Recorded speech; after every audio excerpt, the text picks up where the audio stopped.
دیگه مرد فقط رکلام بگه این ایشم رفته ایسه این سومکه در دستش. سفرها بخیر.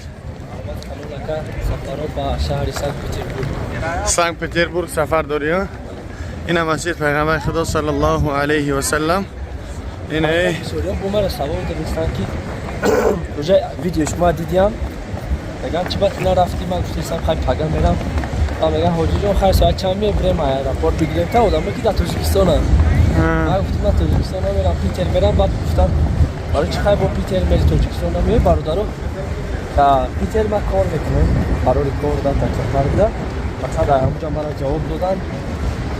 یک چند روزه خوش میاد دو تا دستگیری اکام پلیس سالار ما یک چند برادروی که رقم شده ایتون هسته گرانیت سوار دیگه شد که میگن با رکلامه و دستگیری هم برادرو خسته اومدیم و نوار هم های فرصت بروسی بیستی کنم بودم و که بخترم رحمت گفتنیم که بگیم ایجوی کاری که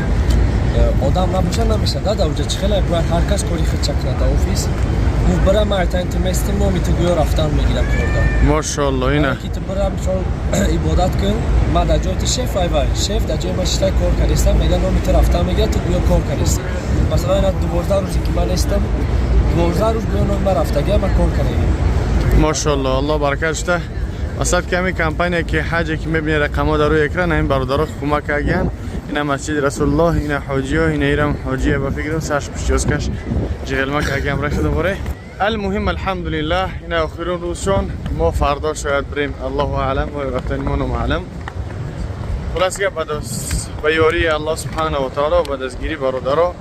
ان شاء الله رقمایی که در روی اکران حاجیان ویدیو رو تا آخر تماشا کنین ویدیو حاجیو که چخل میان کمپانیشون بعد سرکه کانالشون در اپیسان میمونم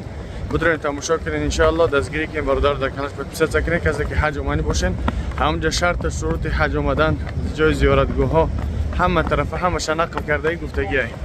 خب با دعا باشین دوستان عزیز السلام علیکم و رحمت الله و برکاته